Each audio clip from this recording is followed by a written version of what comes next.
Hello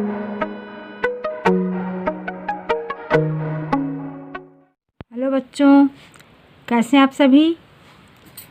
आशा करती हूँ कि आप सभी अच्छे होंगे। मैं साधना वर्मा और आप देख रहे हैं आपका अपना चैनल ज्ञान एरिया। तो अभी तक मैं आपको बाल गोविंद भगत चैप्टर पढ़ा चुकी हूँ और समझा भी चुकी हूँ और इसका क्वेश्चन से भी बता चुकी हूँ। तो आज मैं आपके लिए लेकर आई हूँ इम्पॉर्टेंट MCQs, जो बाल गोविंद चैप्टर से जितना इम्पॉर्टेंट निकल सकते थे MCQs उतना मैंने आपको यहाँ पर आज पढ़ाऊँगी। तो अगर आपने चैनल को सब्सक्राइब नहीं किया सब्सक्राइब कर दीजिए। तो चलिए चलते हैं। बाल गोविंद भगत हमेशा नाक के एक छोर से ही औरतों के टीके की तरह लगाते थे। तो आपको चैप्टर में पढ़ा गया है कि वो क्या लगाते थे। चंदन लगाते थे, रामानंदी चंदन, सिंदूर या रोली। तो क्या लगाते थे, आप कुछ सोचिए क्या लगाते थे। यहाँ लगाते थे रामानंदी चंदन।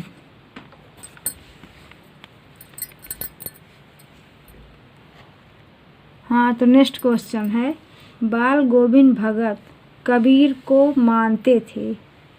कबीर को क्या मानते थे, भगवान, साहब, पुत्र या पहला दूसरा दोनों मानते थे। तो चैप्टर के हिसाब से बाल गोविंद भगत साहब मानते थे, कबीर को साहब मानते थे। नेक्स्ट क्वेश्चन है, बाल गोविंद गृहस्थ थे लेकिन उनकी सब चीज़ें थी, किसकी थी, बहू की, बेटे की, गांव वालों की, साहब की। तो बाल गोविंद भगत के जो सारी चीज़ें थी वो मानते थे कि ये जो सारी चीज़ें हैं वो किसकी हैं, साहब की, यानी कि कबीर की हैं, ऐसा वो मानते थे। नेक्स्ट क्वेश्चन है, बाल गोविंद के घर से साहब के दरबार की दूरी थी, तो कितना दूरी थी, 2 कोस, 3 कोस, 4 कोस, 5 कोस। तो कितना आप चैप्टर में पढ़े हैं, कितने कोस थी, ये थी 4 कोस। नेक्स्ट क्वेश्चन है 5, समूचा गांव खेतों में उतर पड़ा है, किस मौसम में। सावन का मौसम है कि आषाढ़, भादो, गर्मी, किस मौसम में। तो क्या रहेगा, आषाढ़ की रिमझिम, यानी कि आषाढ़ में उतर आया था सारा गांव। ठीक। हाँ, तो नेक्स्ट क्वेश्चन है 6, तेरो गठरी में लागा चोर, मुसाफिर जाग जरा, बाल गोविंद ने कब गाया। तो कब गाया था, आषाढ़ की अधरतिया में गाया था कि भादो की अधरतिया, सावन की अधरतिया, या इनमें से कोई नहीं। तो आप गेस कीजिए कि कब उन्होंने गाया था ये, या नहीं गाए थे।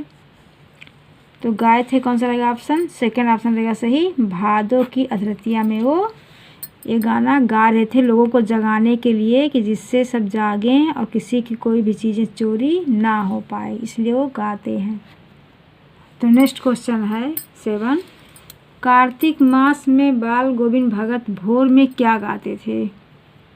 कार्तिक मास के भोर में क्या गाते थे, फागुन गीत, बाल गीत, प्रभातियाँ, इनमें से कोई नहीं। तो क्या गाते थे, कार्तिक मास में प्रभातियाँ गाते थे। भोर के गीत को कहते हैं प्रभातियाँ, तो प्रभातियाँ वो गाते थे। नेक्स्ट क्वेश्चन है, माघ की उस दाँत किटकिटाने वाली भोर में उनका संगीत किसे पोखरे तक ले गया। हाँ, तो संगीत किसे पोखरे तक ले गया था, गांव के लोगों को, गांव की औरतों को, लेखक को, बच्चे को। तो आप चैप्टर में क्या पढ़े हैं कि माघ की उस दाँत किटकिटाने वाली भोर में उनका संगीत किसे पोखरे तक ले गया था, लेखक को। लेखक उनका गीत सुनने के लिए वहाँ तक पहुँच जाते हैं। नेक्स्ट क्वेश्चन है पूरब में लोही लग गई थी, जिसकी लालिमा को बढ़ा रहा था। लोही मतलब होता है जब पूरब जब सूरज निकलते हैं तो हल्का हल्का दिखाई देता है ना, उसी को लोही कहा जाता है। तो जिसकी लालिमा को बढ़ा रहा था, कौन बढ़ा रहा था? ध्रुव तारा बढ़ा रहा था, शुक्र तारा, वशिष्ठ तारा, आत्र तारा। तो क्या रहेगा? ये रहेगा शुक्र तारा। बाल गोविंद भगत के समझ में कैसे व्यक्तियों पर ज़्यादा नज़र रखनी चाहिए? इनके समझ से कैसे व्यक्तियों पर ज़्यादा नज़र रखनी चाहिए? नंबर 1 है सुस्त और बोधा व्यक्तियों पर। सेकेंड है ज़्यादा सुंदर व्यक्तियों पर। थर्ड है सदाचार व्यक्तियों पर। इनमें से कोई नहीं। तो इनका जो पुत्र था वो कैसा था? सुस्त और बोधा। तो इनके मतलब था कि जो सुस्त और बोधा होते हैं उन पर ज़्यादा ध्यान देना चाहिए, उस पर ध्यान चाहिए, उसको ज़्यादा प्यार करना चाहिए। ये बाल गोविंद भगत के कहना था। तो नंबर 1 सही रहेगा।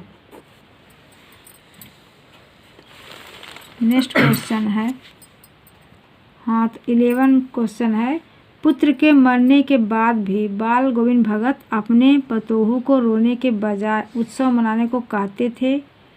क्यों कहते थे? क्योंकि आत्मा परमात्मा का मिलन हो गया, सिर से पुत्र का बोझ हट गया, पहला और दूसरा दोनों, इनमें से कोई नहीं। तो क्यों खुश हो रहे थे, उत्सव क्यों मना रहे थे? उनके कहने का मतलब था कि आत्मा कभी मरता नहीं है, शरीर की ओर मरता है। जैसे इंसान कपड़े बदलता है, पुराने कपड़े छोड़कर नए कपड़े पहनता है, उसी प्रकार आत्मा पुराने शरीर को छोड़कर नए शरीर में प्रवेश करती है। तो इसलिए ऑप्शन पहला सही रहेगा। हाँ तो नेक्स्ट क्वेश्चन है, बाल गोविंद भगत ने अपनी पतोहू को दूसरा विवाह करने का आदेश दिया, जबकि उस समय में दूसरा विवाह करने की प्रथा नहीं थी। क्यों दिया? क्यों आदेश दिया? क्योंकि वह घर में अकेले रहना चाहते थे, या सेकेंड है वह अपनी पतोहू का जीवन बर्बाद नहीं करना चाहते थे, तीसरा है वह सामाजिक प्रथा को नहीं मानते थे। तो सही कौन सा रहेगा? दूसरा भी सही है, क्योंकि वह अपनी पतोहू का जीवन बर्बाद नहीं करना चाहते थे और वह सामाजिक प्रथा को नहीं मानते थे। तो ये चौथा ऑप्शन सही है, क्योंकि वो दूसरा तीसरा दोनों सही है। तो चौथा ऑप्शन सही रहेगा। तो बच्चों आपका चैप्टर ये MCQs का कंप्लीट हो चुका है, चैप्टर 11। और अब मैं आपको नेक्स्ट वीडियो में अगला चैप्टर पढ़ाऊँगी।